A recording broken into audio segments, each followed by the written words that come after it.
Екі ай өмір. Бүгінгі біздің әңгімеміз. Құрметті менің оқырмандарым, каналыма лайк басып тіркеліп отырайық.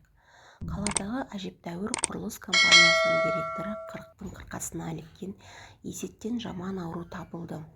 Астанадағы дәрігер досы қынжыла отырып 2 ай өмірінің қалғанын жеткізді. Біз қонақпыз. 2 айдың ішінде қанша адамның жол апатынан өзге де пәле-пәтерден о дүниелік болып жататыным бір Аллаға мәлім. Ешкім ешқашан кететінін білмейді. Сен білесің деді. Есет досының бұл сөзі жылату үшін әлде жұбату үшін айтқанын түсінбеді.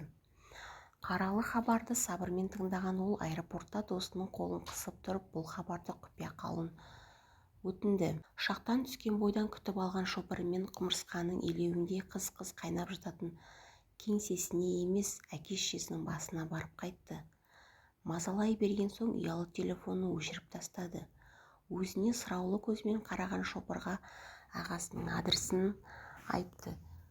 Шешесі марқұм ағасы екеуін құшағына қысып отырып анасының қос қанаты ғой деп кезек-кезек бастарынан иіскейтін. Әскерде орыс жерінде болған Есет қысына шыдай алмай ауырып, артынан ағасы іздеп келіп еді. Қожанасыр ағасы мұны оңаша шақырып алып, ауылдағы тайыншаны сатып ақшасын командиріне беріп, сенің орныңа әскерде мен қалсам қайтеді деп еді-ау. Сөйтсем ағасының жол апатынан аяғынан айырылып жатқанын, баласына көмек сұрап хабарласқанында біраз уақыт өтіп кетіпті. Әйтеуір бір жанталас өмір. Енді кешіктіруге уақыт жоқ, бұл өзін өзі кекетіп. Ағасында Құдайға шүкір бала жетеді. Ауылдағы ең көрікті қыздардың біріне үйленгенде жеңешесінің әдемілігіне малданып біразға дейін танауы шелекте болып жүріп еді-ау. Қазір қаладағы қуықта 2 бөлмелі үйде тұрып жатыр. Бұл ағасы сияқты ғашық болып күйіп жанбады. Кішкентай кезінен жоқшылықты көріп өскен бала аяғын аңдап басып есеппен отау құрды. Білде құрылыс басқармасында жұмыс жасайтын дөкейдің бұлаңда өскен жалғыз қызына құрық салды. Обалыға не, Әсия осы уақытқа дейін өзге ақымақ қатындардай сенің осы дәрежеге жеткенің менің әкемнің арқасы деп бетіне салық етіп басып көрген емес. Бойын күтіп сыланып қалған келіншегі Асқар мен Аминадан соң бала көтермей қойды. Осы уақытқа дейін мән бермей келген Әсет дәл бүгін балаларының аздығына өлерде өкініп келеді. Атасы жұмысқа қасына алды. Зейнеткерлікке кеткенде тәп-тәуір лауазымға тағайындатып кетті. Жұмысқа деген өлермендігінің арқасында директорлыққа дейін өсіп, бүгінде жекеменшік құрылыс компаниясын басқарып отыр. Кең сарайда үйі бар. Ақыраған қара джип астында. Күні кешеге дейін өзін Ақтауды айырып, Қаратауды қайырып жүрген бүгінгі күннің батырындай сезінуші еді, ал бүгін бәрі мағынасыз, бәрі сұрғылт, қажетсіз нәрсеге айналып кеткен сияқты болып көрінді. Күзетте жұмыс жасайтын ағасы әлі үйіне келе қоймапты. Бірі кездері көздің жауын алатын сұлу жеңгесінің өңі солғын көрінді. Ыңғайсыздау үнсіздіктен соң бұл қара тентекке келіп едім деп күмілжіп. Көрші бөлмеден Асқаттың көкей деген жарқын дауысы естілгенде қуанып кетті. Бала кереуетте жатыр екен, әйтеуір бір аяғы аман, оған да шүкір. Көке, сенің келетініңді білгемін, түнде түсімде көрдім деді. Бала бұны тас қылып құшақтап, Есеттің жүрегі езіліп кетті. Асқаттың қасында біраз отырды. Бала фантастикалық кітап оқығанды ұнатады екен. Оқуды үздік оқитын ол болашақта хирург болуды армандайтынын айтты. Аяғым бар кезде мектептегі футбол командасының ең мықты шабуылшысы едім деп мақтанып та қойды. Ертең шетелге алып кететінін естігенде жүзі қуаныштан бала бұл жанып шыға келді.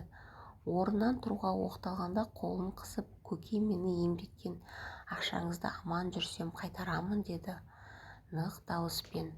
Бұл баланың қайсарлығына риза болдым. Енді ол ақша көкейіне керек болмайтын шығар деді ол ішкі дауысы. Жеңгесі ас үйге шай жасапты. Бұл жетіп қалған Мадина жұпыны киімінен қысылғандай имене қарап сәлем берді. Азық-түлік дүкеніне барып бірнеше пакетті толтырып Асхатқа компьютер алып қайтып келгенде ағасы жұмыстан оралған екен. Екеуі құшақтасып амандасты. Баламысың деген Асхат жолға жиналуды бастап та жіберіпті.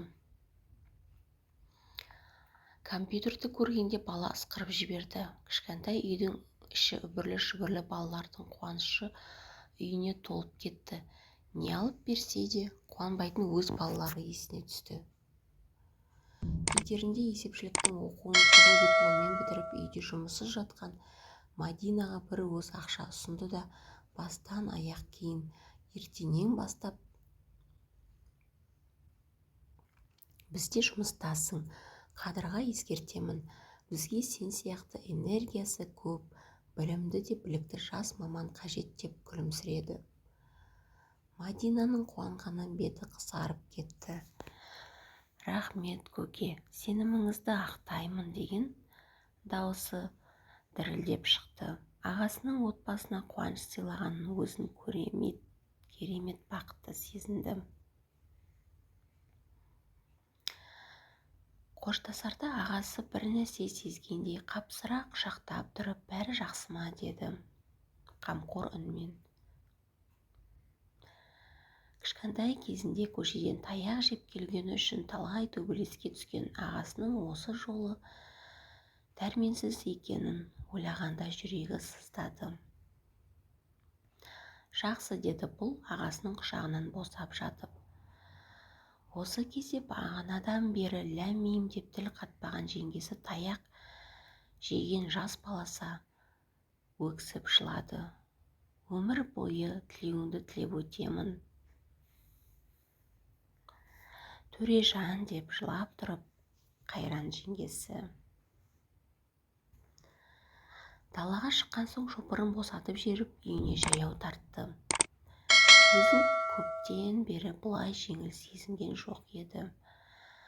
Әрбір үйді тапсырған сайын бір мүжәсіл отбасыға пәтер сыйлап, кілт тапсыруды үрдіске айналдырып жүрген Есет жаңа жыл қарсаңында тапсырылатын үйден бөлінетін пәтерді ағасының отбасына беретін болып шешті. Үйге кіргенде өзіне аңтарыла қараған келіншегін көрді.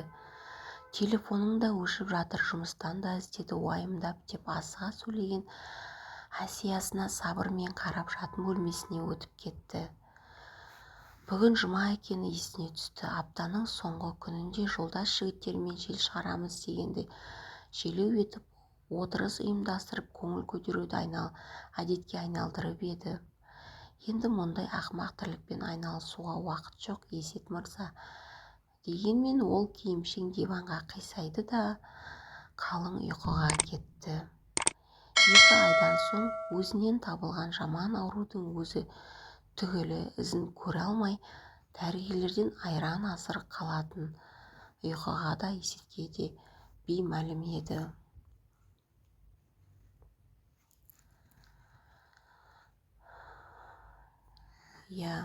Сөйтсек, Есет біздің кейіпкеріміз, ол 2 ай қалған.